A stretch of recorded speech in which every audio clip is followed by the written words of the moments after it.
जय हिंद। 26 जनवरी की tractor parade की मैं अपनी खुद की कहानी बताऊं।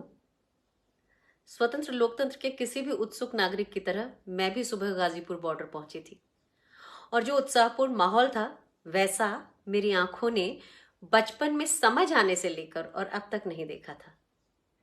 क्रांति के सुंदर गाने, कतार में लगकर चाय और रोटी लेते हुए हर जाति और धर्म के लोग, मेरे देश का चलता फिरता रंग बिरंगा लोकतंत्र वहां पूरे उठान पर था।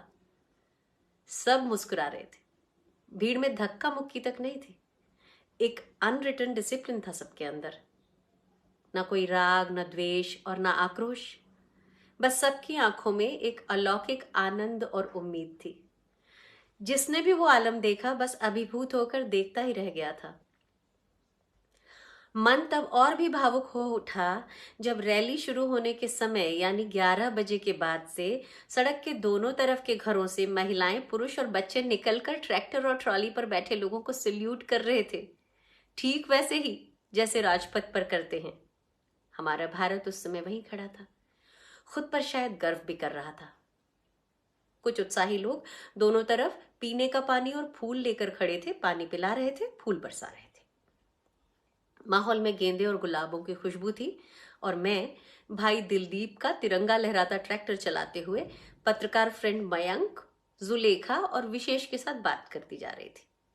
पूरा रास्ता खुला हुआ था और हमारे आगे चल रहे कुछ ट्रैक्टर्स के अलावा रास्ता खाली भी मिल रहा था।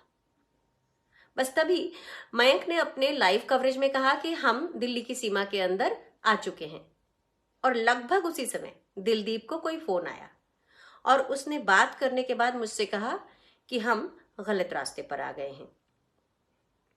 मैंने ट्रैक्टर साइड में लगाया और फिर रिवर्स में लेकर हम कट तक पहुंचे और वहां से फ्लाईओवर के नीचे आकर वापस गाजीपुर बॉर्डर की ओर यू टर्न लिया। लेकिन थोड़ा आगे जाकर जानते हैं हमने क्या देखा? पुलिस ने लौटने के रास्ते पर डीटीसी की 2 बसेस लगाकर रास्ता रोक रखा था। यानी कि गलत रास्ते की ओर जाते समय कोई बैरिकेड्स नहीं थे और सही रास्ते पर मुड़ने ना देने के लिए रास्ता रोका हुआ था। हम तो दिल्ली के बारे में जानते थे तो जल्दी लौट लिए, लेकिन जो किसान दिल्ली इसी परेड के लिए आए थे उनसे चूक होना लाजमी था और दिल्ली पुलिस का कोई इंडिकेटर या मार्गदर्शन था ही नहीं। इस आप बीती को आज कहना इसलिए जरूरी है कि आप जानें कि यह सिर्फ एक समझा बूझा ट्रैप था किसान आंदोलन को तोड़ने का, और किसानों का दुर्भाग्य कि वे इस ट्रैप में फंस भी गए। यानी इस बार तथाकथित चाणक्यों की साजिश कामयाब रही। इसमें पुलिस ने तो किसानों से अंडरटेकिंग ली थी, लेकिन अपनी तरफ से पुलिस की मार्ग में क्या व्यवस्था रहेगी इसका कोई कमिटमेंट जाहिर तौर पर ना तो देखने में आया, ना एक नक्शे के अलावा कोई और दस्तावेज प्रचारित या पब्लिश हुआ। बहरहाल लाल किले की पूरी घटना बहुत दुर्भाग्यपूर्ण है और इतिहास में कलंक की तरह दर्ज हो गई है। लेकिन इसकी साजिश करने वालों ने देश की अस्मिता के बारे में तो सोचा ही नहीं।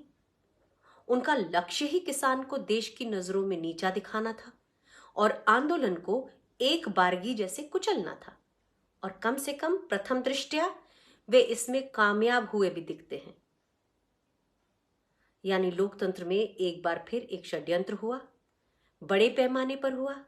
लोकतंत्र एक बार फिर शर्मसार हुआ और इतिहास में एक गणतंत्र दिवस दूषित हो गया।